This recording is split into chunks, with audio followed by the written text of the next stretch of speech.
Donc aujourd'hui, l'environnement est un sujet mobilisateur ou diviseur, mais on peut affirmer sans aucun doute que le sujet intéresse tout le monde, ça ne laisse pas indifférent.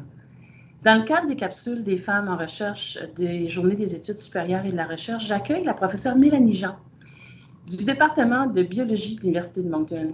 Elle est une passionnée de nature, puis vous allez comprendre pourquoi. Depuis qu'elle est enfant en plus, lors d'un emploi d'été, alors qu'elle était étudiante, elle a eu la piqûre pour la recherche nordique et les forêts boréales.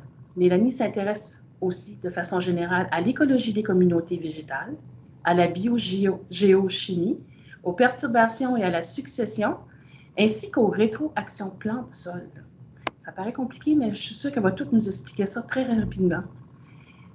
Mélanie, vraiment, tu as un parcours de recherche que je trouve très intéressant. Puis je te remercie de partager avec nous ces quelques notions, on va dire quelques notions de biologie végétale, et plus particulièrement les bryophytes, ou plus communément appelés mousses.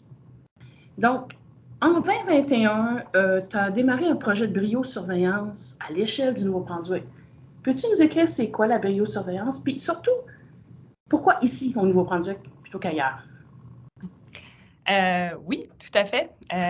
Merci beaucoup pour l'invitation. Je suis vraiment contente d'avoir une plateforme pour parler de mon amour pour les mousses et les bryophytes. Donc, la bryosurveillance, en fait, bryosurveillance, c'est un mot valise de bryophytes et biosurveillance. Les bryophytes, c'est un grand groupe de plantes qu'on dit non vasculaires. Donc, c'est des plantes qui incluent trois grands groupes, donc les anthocérotes, les hépatiques et les mousses. Les mousses étant le groupe qui est le plus diversifié et aussi le plus connu de tous. Donc, si vous pensez à des petites plantes vertes qui poussent dans les craques de trottoir, sur les troncs des arbres, c'est probablement à des mousses que vous pensez.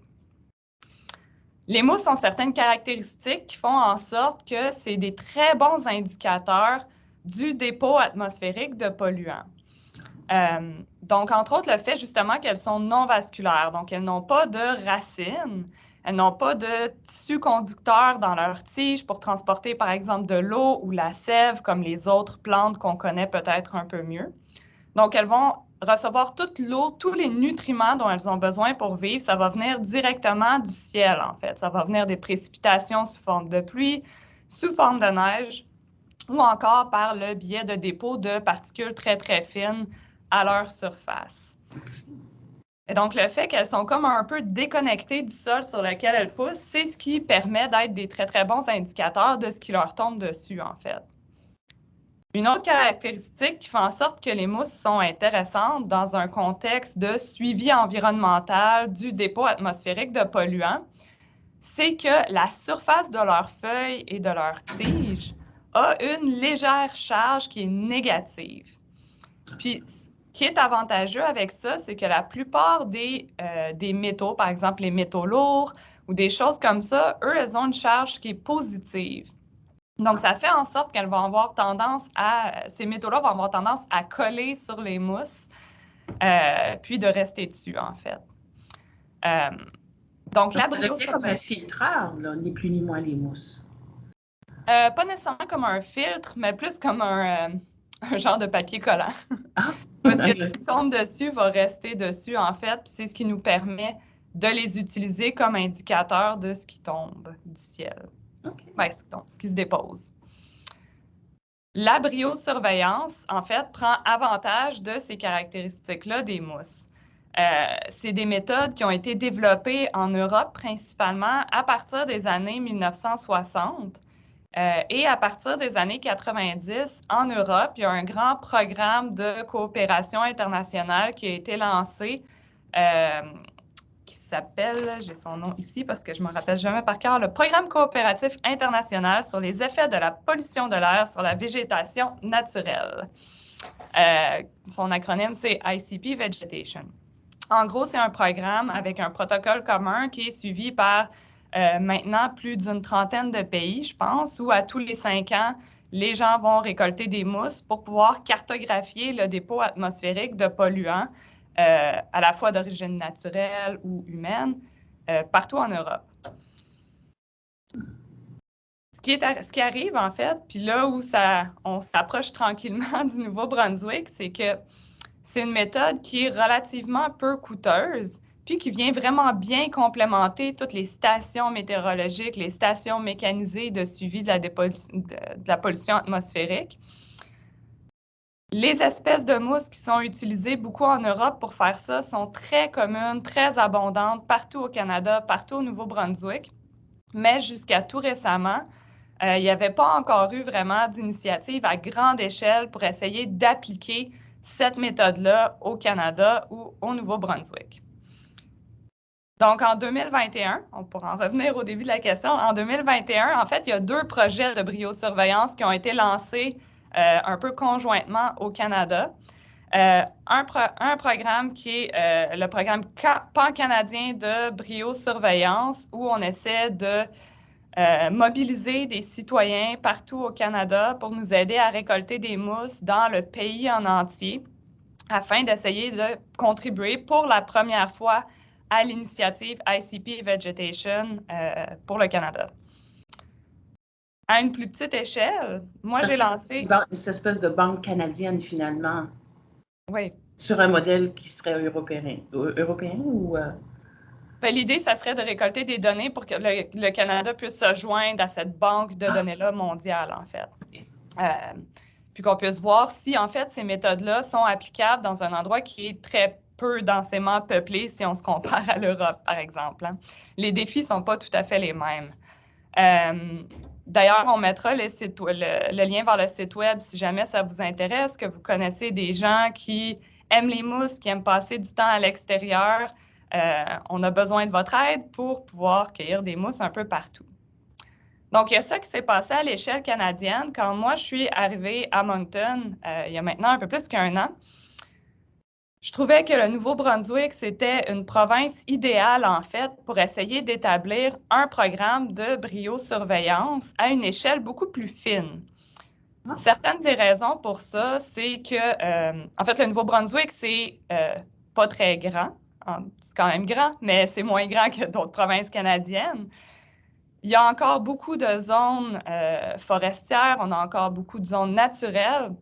Puis l'avantage aussi, c'est que le réseau routier, incluant tous les chemins forestiers, puis tout ça, est vraiment très, très extensif. Donc, il y a très peu d'endroits au Nouveau-Brunswick où c'est absolument impossible de se rendre. Et donc, toutes ces caractéristiques-là ensemble, ça faisait en sorte que c'était une province qui était idéale pour essayer de démarrer un projet où est-ce qu'on pourra avoir une cartographie beaucoup plus fine du dépôt atmosphérique de polluants en utilisant les mousses.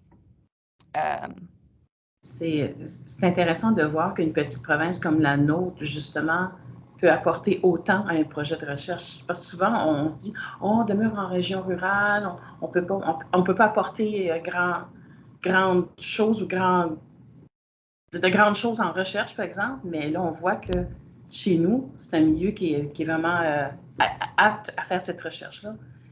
Dis-moi donc, comment il existe de groupes de mouches? Je sais que ça doit être beaucoup. Puis, où on les retrouve majoritairement? Peut-être ici au Nouveau-Brunswick ou au Canada? Donc, comme je l'ai dit un peu rapidement tout à l'heure, les bryophytes, c'est 3 grands groupes de plantes. Au sein des mousses en soi, il y a vraiment une très, très grande quantité de familles qui existent. J'avais sorti mes chiffres. Où sont-ils? Ah, ici. Donc, il y a de nombreuses familles de bryophytes, il y a de nombreuses familles de mousses qui existent. Au Canada, on a 1375 espèces de mousses, de bryophytes en fait. Et au Nouveau-Brunswick, c'est environ 528 espèces de bryophytes qu'on retrouve. Donc, on a quand même une très, très belle diversité dans la province. Il y en a probablement plus que ça. Ce qui est vraiment intéressant avec ces groupes de plantes-là, c'est comme elles sont petites, sont souvent relativement difficiles à identifier. Pendant très, très longtemps, elles ont été négligées, en fait, en sciences, où on avait tendance à appeler tout ce qui était une carpette verte de la mousse. Donc, on retrouve encore des nouvelles espèces, soit des nouvelles espèces pour la science ou des espèces qu'on retrouve pour la première fois dans différentes régions. Juste l'année dernière ou l'année précédente, un de mes collègues en Abitibi a découvert une espèce de bryophyte qu'on avait déjà trouvé en Asie, mais qui avait encore jamais été trouvé en Amérique du Nord. Puis lui, il est juste tombé dessus comme ça. Donc, il y a encore beaucoup de place pour faire des découvertes à ce sujet-là quand on travaille avec les mousses. Maintenant, pour la deuxième partie de ta question, où est-ce qu'on les trouve? Bien, on les trouve partout. C'est ce qui fait qu'elles sont si cool. Au Nouveau-Brunswick, il y en a dans tous les écosystèmes. C'est vraiment très, très abondant. À l'échelle de la planète, des mousses, il y en a sur tous les continents, incluant en Antarctique. Souvent, quand on pense à des mousses, là, on a tendance à penser que ça vit plutôt dans des endroits humides, des endroits sombres, ce qui est vrai pour beaucoup d'entre elles, là. Mais on peut aussi les retrouver sur les sols forestiers, sur du bois, vivant ou mort. On peut les retrouver qui poussent dans des craques de trottoir, dans votre pelouse. On peut les retrouver dans les tourbières, on les retrouve dans les ruisseaux. On peut les retrouver en plein milieu du désert. Il y a certaines espèces qui sont adaptées à ces conditions-là.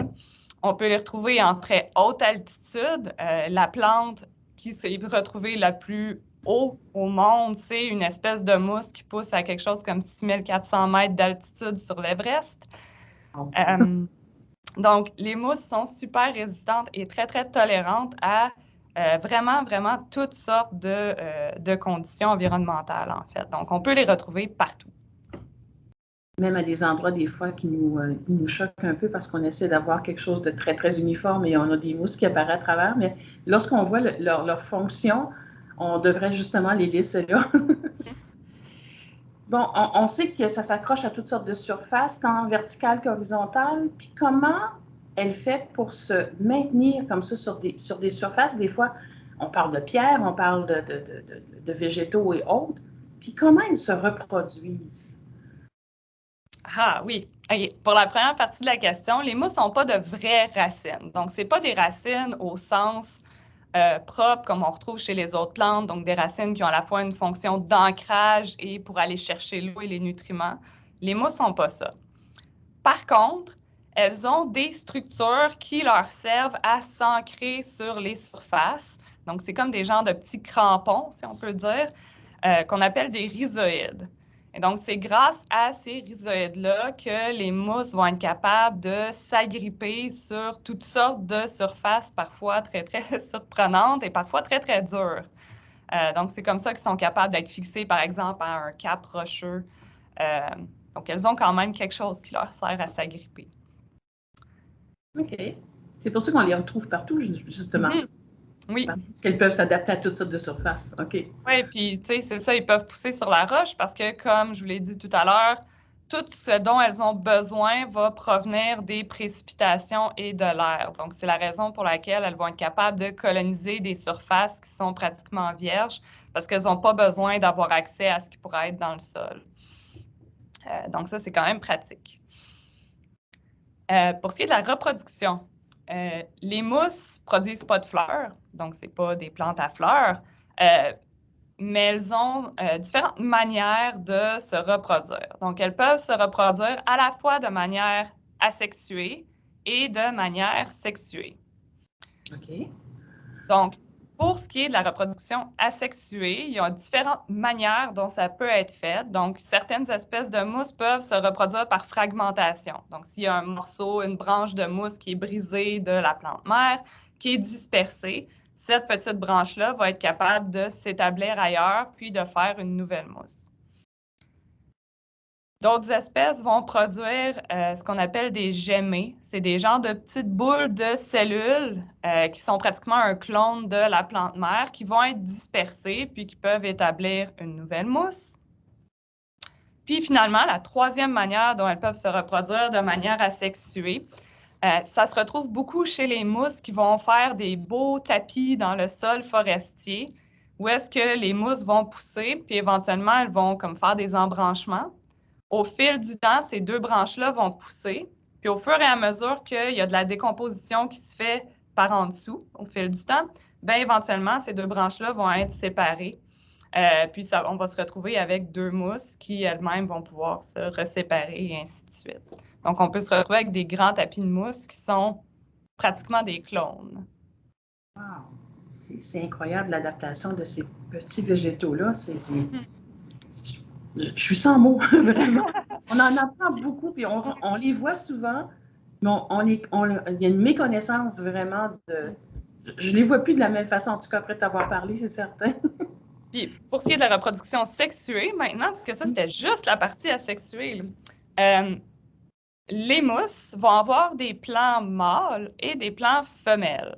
Donc, on va avoir des mousses mâles qui vont produire des gamètes mâles, des mousses femelles qui produisent des gamètes femelles.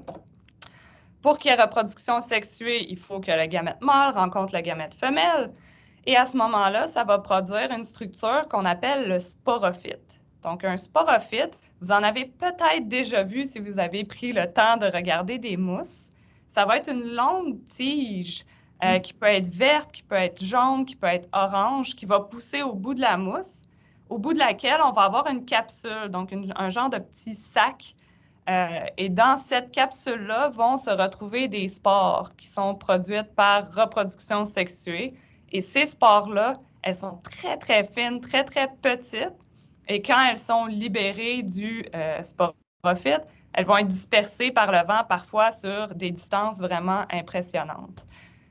Soit par le vent ou de d'autres façons, de toute façon, ou comme. Bien, principalement par le vent, il n'y a pas grand-chose qui mange ça par le vent, mais elles peuvent aussi se coller sur le pelage des animaux, être collées aux plumes des oiseaux. Un petit fait le fun, là, il y a certaines espèces de mousses qu'on dit, c'est des mousses bipolaires en fait, parce qu'on les retrouve dans le sens où est-ce qu'on les retrouve près du pôle Nord et près du pôle Sud. Une des raisons pour lesquelles on pense que ces mousses-là existent, parce que c'est quand même assez séparé comme aire de distribution, c'est probablement dû au fait qu'il y a certaines espèces d'oiseaux migrateurs qui passent l'été dans l'Arctique, puis vont aller ensuite passer l'été en Antarctique. Et donc, certaines espèces de mousses auraient pu comme ça faire du pouce sur le dos de ces oiseaux migrateurs-là. Puis c'est pour ça qu'on les retrouve dans ces 2 endroits-là qui sont vraiment très, très éloignés l'un de l'autre, en fait. Puis on retrouve vraiment les mêmes espèces, autant d'un pôle à l'autre. C'est la même espèce qui est retrouvée à 2 endroits vraiment loin. Oui, merci. Ouais. Je crois que les bryophytes font partie des premières plantes qui ont, disons, colonisé notre sol. On peut dire ça de cette façon-là. L'exploitation forestière, est-ce qu'elle met en péril cette petite canopée terrestre ou est-ce qu'elle lui est bénéfique? Ça, c'est une grosse question. Oui, hein? Mais oui, effectivement. Là, si on se met dans l'histoire évolutive de la Terre, là, on pense que les premières plantes qui ont émergé de l'eau puis qui ont commencé à coloniser la Terre il y a 470-450 millions d'années étaient probablement très, très similaires à des bryophytes. Donc, c'est un groupe de plantes qui est très, très ancien. Un autre élément en lien avec ça qui est intéressant, c'est que beaucoup d'espèces de bryophytes, en fait, c'est des espèces qui sont pionnières. Donc, pas toutes, mais certaines espèces sont pionnières. Donc, quand il y a des perturbations, puis là, des perturbations, ça peut être l'exploitation forestière, ça peut être de la construction humaine, ça peut être des feux de forêt, ça peut être le retrait d'un glacier, ça peut être un volcan, toutes sortes de choses qui viennent perturber l'écosystème. Bien, souvent, ces espèces de mousses pionnières-là vont être parmi les premières qui vont être capables de venir s'installer et coloniser le sol nu, puisqu'elles n'ont pas besoin d'avoir des racines dans le sol. Maintenant, pour ce qui est des perturbations, moi, mon background est vraiment plus en écologie des feux de forêt. Donc, j'ai travaillé pendant longtemps en Alaska puis dans le nord-ouest du Canada, où là-bas, les perturbations par le feu, c'est vraiment la perturbation principale, puis où il y a très peu d'exploitation forestière, en fait, parce qu'on est trop au nord, ça ne vaudrait vraiment pas la peine. Au Nouveau-Brunswick, c'est un peu l'inverse, où on a très peu de feu parce qu'on a un climat qui est plutôt maritime, puis on a plus d'exploitation forestière. Évidemment, quand on coupe une forêt, on vient enlever tout le couvert forestier, on vient enlever l'ombre, on perturbe le sol. Donc, c'est certain que ça va venir altérer la communauté de bryophytes qui était installée. Donc, souvent, quand on a une forêt qui est mature, on a des bryophytes qui sont adaptés à ce genre de conditions-là, qui vont être plus humides, plus ombragées. Certaines espèces que ça prend beaucoup de temps avant qu'elles viennent se réinstaller. Donc, évidemment, quand on enlève ces conditions-là, bien, ce n'est pas toutes les espèces qui vont être capables de survivre puis de se maintenir à cet endroit-là. Comme pour tous les autres groupes de plantes, quand il y a des perturbations comme ça, il y a certains groupes qui vont être désavantagés, mais il y a d'autres groupes qui vont être capables de prendre avantage de ce nouvel espace qui est libéré. Ensuite, ben, au fil du temps, quand la forêt repousse, il va y avoir ce qu'on appelle de la succession. Donc, les espèces pionnières vont éventuellement être remplacées par d'autres espèces. Puis, on a une communauté qui va venir se réassembler au fil du temps. Donc, c'est vraiment une question de temps, en fait, puis de temps entre, par exemple, deux coupes, à savoir si on va être capable de revoir exactement ce qui était là avant ou pas tout à fait. Il y a vraiment beaucoup de facteurs qui peuvent venir entrer en ligne de compte. Mais donc, c'est ça.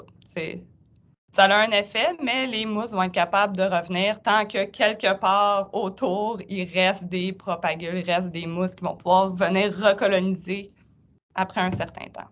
Tu parlais de feux de forêt. Je sais qu'il y a certains arbres qui nécessitent des feux de forêt, parce que des fois, on dit des feux de forêt, oh, ça détruit tout. Au contraire, des fois, ça régénère une forêt. Est-ce que tu peux dire la même chose aussi de cette canopée terrestre-là? Est-ce qu'on parle que ça va les affecter ou au contraire, ça va les aider peut-être à régénérer certaines, comme tu disais tantôt, certaines qui poussaient peut-être à l'ombre puis maintenant ne pousseront peut-être plus ou plus tard. Donc, est-ce que le feu de forêt va vraiment affecter à ce point-là cette végétation? En parlant des mousses au sol? Oui, des mousses au sol. Oui, c'est le même principe. Puis en fait, quand on a une forêt mature, avec la communauté de mousses de forêt mature qui est établie, quand un feu passe, ben, la plupart de ces mousses-là vont brûler. Donc, il n'en restera plus vraiment. Puis ça va permettre à des espèces plus pionnières de venir s'installer. Donc, ce que ça va faire, c'est que dans l'espace, si on prend une très grande superficie de forêt, ça crée une mosaïque où on a à la fois des vieilles forêts, des moyennes forêts, des forêts plus jeunes, qui ont chacune leur cortège, leur assemblage d'espèces de mousses, puis de toutes les autres sortes de plantes qui leur sont associées. Donc, ce genre de perturbation-là dans le paysage, ça permet de maintenir une plus grande diversité, en fait, quand on regarde à l'échelle du paysage. Si on arrêtait tous les feux partout pendant très, très longtemps, ben, on finirait probablement par perdre les espèces plus pionnières.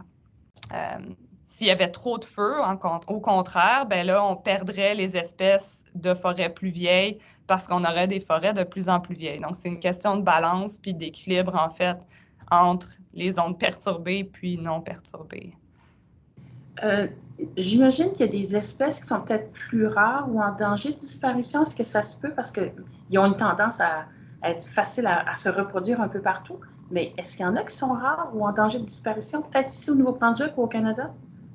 Oui, il y en a plusieurs. Donc, sur nos 528 espèces de bryophytes au Nouveau-Brunswick, on a environ 30% des espèces qui ont été classifiées comme étant en danger ou critiquement en danger au Nouveau-Brunswick. On a environ 10% des espèces qu'on est juste incapable de classifier, en fait. On ne sait pas parce qu'on manque trop d'informations à leur sujet pour être capable de savoir si elles sont rares ou abondantes. Puis environ 50% des espèces pour lesquelles il n'y a pas d'inquiétude, qui ont un statut qui est plus sécure. Donc oui, il y a des espèces qui sont en danger. Souvent, ça va être des espèces qui vont être très, très associées à certaines conditions environnementales vraiment précises. Par exemple, des mousses qui sont associées à des types d'environnements, des types d'écosystèmes qui sont à la base eux-mêmes plus rares. Par exemple, des zones de roches calcaires, c'est moins fréquent. Donc déjà, si les endroits où c'est possible de les retrouver, c'est plus rare, bien, automatiquement, ces mousses-là sont plus vulnérables. Après ça, s'il y a des perturbations ou de l'activité humaine, ils vont être affectés plus facilement. Si je pense aux tourbières, peut-être un peu de la péninsule acadienne, plus particulièrement, où tu as souvent la mer qui rentre à l'intérieur et qui, ça devient comme des marais salants où on retrouve, je pense à l'île de Miscou, où on retrouve des fois un tapis qui devient d'un rouge éclatant à certaines périodes de l'année. Mais est-ce que cette invasion-là d'eau salée, un exemple, ou de toutes sortes de changements au niveau de l'eau qui est absorbée par ces plantes-là, est-ce que ça peut les déranger ou encore les perturber à un point tel qu'on pourrait les perdre ou ça pourrait créer, un exemple, une nouvelle sorte de mousse? Une super mousse. Une super mousse, oui. Ben, c'est sûr que, puis ça, encore une fois, ça va dépendre des espèces. Il y a des espèces qui sont très tolérantes à toutes sortes de choses. Il y a des espèces qui sont très, très peu tolérantes à des toutes petites déviations dans leurs conditions optimales. Donc ça peut être assez variable. Pour ce qui est de l'eau de mer, ben, la caractéristique de l'eau de mer, c'est que c'est de l'eau qui est généralement pas mal salée. Et donc, ce n'est pas toutes les espèces de mousses ou quand on parle des tourbières, la famille de mousses qui est la plus commune dans les tourbières, ce sont les sphènes. Donc, les mousses de sphène ou les peat moss. Donc, tu sais, des longues tiges avec un pompon au bout, là. Certaines espèces sont probablement plus tolérantes au sel que d'autres. Donc, quand on a justement ces genres d'envahissement par l'eau de mer dans les tourbières, bien, probablement qu'on va se mettre à perdre les espèces moins tolérantes qui vont être éventuellement remplacées par des espèces qui ont une meilleure tolérance au sel jusqu'à ce qu'à un moment donné, bien, là, il n'y ait juste plus d'espèces qui tolèrent autant de sel. Mais moi, c'est incroyable de voir parce qu'à toutes les fois que je te pose une question, on semble toujours revoir qu'il y a un cycle, il y a un nouveau cycle qui va toujours se refaire, même si ce n'est pas avec la plante d'origine ou avec le végétal d'origine, on voit que ça se renouvelle toujours. Donc, c'est très, très, très, très résilient comme végétaux. C'est incroyable, là. Mais sans jeu de mots, il semble qu'on a juste effleuré la surface avec toi. Vraiment, c'est sans jeu de mots. Puis j'invite les gens peut-être, lors d'une prochaine excursion, de porter une attention particulière à ces petites mousses-là. Vous allez voir, je pense que Mélanie va nous partager aussi des photos extraordinaires justement de ces petits végétaux-là qui sont, une fois regardés de près, vous allez voir, c'est des petites merveilles, c'est beau, puis on voit qu'ils jouent un rôle très, très important dans l'équilibre hydrique, l'épuration de l'air aussi. Donc, j'invite les gens à aller voir ces photos-là et surtout à aller voir aussi le fameux lien, parce que des cueilleurs de mousse, on en cherche. Puis ça peut être monsieur, madame, tout le monde qui peut faire ça. Donc, Mélanie, un grand, grand, grand merci de nous avoir fait connaître ces mousses-là, ces végétaux-là qui, bien, comme je disais, on a juste été en surface, mais ça vaut la peine de regarder de plus près. Puis moi, je suis une maniaque de la photo, donc j'invite les gens qui font de la photo d'arrêter de regarder en l'air les oiseaux, ces choses-là, puis regardez à vos pieds. Vous allez voir des petites merveilles de végétaux, puis de couleurs aussi. C'est les couleurs, ça prend toutes sortes de formes, mais les couleurs, c'est incroyable. Ça fait que, si tu veux, est-ce que tu aimerais partager maintenant les photos? Oui, bien c'est ça, je voudrais conclure. Attends un peu, je vais partager mon écran. Et ces photos-là, on va les retrouver aussi sur notre site qui va être intéressant. Là. Regardez, c'est tellement beau. Donc, c'est ça. Je voulais juste conclure en encourageant les gens à prendre le temps de regarder, en fait. Les mousses, souvent, c'est facile de les ignorer, c'est facile de se dire, bah, c'est juste des petites affaires vertes. Mais en fait, c'est complètement faux. On a une diversité de formes, de couleurs, de textures qui est absolument incroyable. Puis non seulement on a les mousses en tant que telles, mais si vous prenez le temps de vous mettre à leur hauteur, là, bon, c'est sûr qu'on a l'air, c'est pas notre meilleur look quand on est à quatre pattes sur le trottoir à regarder les mousses. Mais en faisant ça, on découvre en fait que les mousses forment en tant que telles une mini canopée. Donc, on a tout un monde qui est caché à l'intérieur tout un écosystème qu'on appelle la bryosphère. Donc, c'est tout ce qui vit qui est à l'intérieur du tapis de mousse, qui est absolument fascinant. Puis ici, je vous ai mis juste un paquet de photos. C'est pas mal toutes des espèces qu'on retrouve au Nouveau-Brunswick ici. Donc, ça vous donne une idée de la diversité de ce qu'on peut retrouver. Donc, on a à la fois des mousses, comme ici, les mousses rouges, ce sont des sphinx qu'on retrouve dans les tourbières. La petite mousse ici, ça, c'est un bel exemple de sporophyte sur une mousse qui poussait sur une chaîne de trottoir à côté de chez nous. La fameuse petite capsule qui libère. OK. Oui, exactement. Puis, voyez-vous ma souris? Oui. OK. Ici, sur la droite, là, ici, on a le sporophyte, on a la longue tige avec la capsule. Puis, on peut voir ici, là, ça, c'est l'ouverture par laquelle les spores vont être relâchés. On a des mousses qui poussent à la surface des rochers. On a des mousses qui poussent à la verticale sur des troncs d'arbres. On a des mousses qui ont des feuilles, si on prend le temps de les regarder de très proche, qui sont toutes ondulées, qui reflètent la lumière. C'est super beau. Des mousses qui font des coussins ici super denses, dont cette mousse-là en particulier, son nom commun, ça s'appelle un coussin de belle-mère, parce qu'en fait, ça fait un coussin qui est vraiment invitant sur lequel s'asseoir, mais comme les mousses, c'est un peu comme des éponges, si on s'assoit dessus, on a une mauvaise surprise d'avoir les fesses mouillées. Tout le lien avec la belle-mère, mais on va se garder une petite gêne.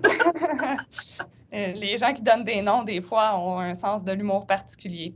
La mousse qui est ici, c'est une espèce de mousse qu'on retrouve dans les ruisseaux. On en a qui ressemblent à des mini-fleurs, même si on se rappelle, ce n'est pas des fleurs. La mousse qui est ici, c'est une mousse qui pousse en escalier. Donc, elle va former des étages à chaque année. On peut compter elle a quel âge. Dans le bas, on a des capsules de sphinx qui sont ouvertes. Puis finalement, celle en haut à droite, c'est deux espèces qui sont parmi mes préférées. Donc, les structures qu'on voit jaunes et mauves, c'est les sporophytes de ces espèces-là qu'on appelle des splachnums. C'est vraiment super féerique. C'est rare de réussir à voir les sporophytes. Puis ce qu'elles ont de particulier, ces mousses féeriques-là, c'est qu'elles poussent uniquement sur les fesses d'animaux. Donc, on les retrouve uniquement sur ce genre de substrat-là. Donc, ça vous donne un peu une idée de la diversité qu'on peut retrouver dans le monde des mousses. Est-ce que les couleurs peuvent changer avec les saisons ou si une variété est verte, elle est verte à l'année? Plus ou moins.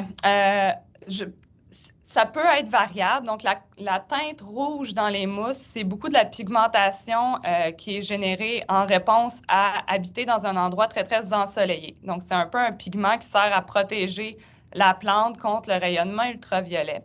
Donc, de manière générale, les mousses qui sont plus rouges, c'est des mousses dont l'habitat va être plus, par exemple, en plein milieu d'une tourbière où il n'y a pas d'arbres, en plein soleil. Mais au sein de chaque espèce, c'est vraiment très, très variable. Donc, on peut avoir une espèce de mousse, par exemple, qui peut être très, très rouge si on la retrouve en plein soleil, mais qui peut aussi être verte si elle est plus à l'ombre. Donc, il y a de la variabilité entre les espèces, mais ça peut aussi varier à l'intérieur d'une espèce. Mais hey, j'invite vraiment les gens à s'attarder à ça. On a déjà passé 40 minutes ensemble, puis j'ai le goût que ça continue encore parce que tu nous as vraiment introduit dans ce monde-là. Puis je suis sûre que les gens vont regarder ça comme moi, là, avec beaucoup plus d'attention. C'est pas seulement un petit tapis vert, c'est tellement plus. Mélanie, merci d'avoir partagé ta passion avec nous. Puis je pense que tu vas créer d'autres passionnés comme toi. Puis c'est le fun. Puis je rappelle que tu donnes des cours à l'Université de Moncton en biologie végétale. Vous avez, je pense aux étudiants qui nous écoutent peut-être. Vous avez un cours en option, vous dites, je ne sais pas quoi faire, pourquoi pas aller prendre un cours justement en biologie végétale, puis mieux comprendre sur quoi on marche bien souvent, puis sans s'y attarder. Puis ça fait pas longtemps que je suis là, fait que je cherche encore des étudiants qui veulent travailler dans mon laboratoire l'été, qui veulent faire une initiation à la recherche. Si vous êtes intéressé à faire une maîtrise ou un doctorat, n'hésitez vraiment pas à venir me parler. J'aime beaucoup ça, parler de mousses. Écoute, on va mettre beaucoup de liens sur notre site web de la FESR, puis on va mettre des liens aussi à tes belles photos. Merci encore une fois, puis à bientôt. Ça fait plaisir. Bonne journée.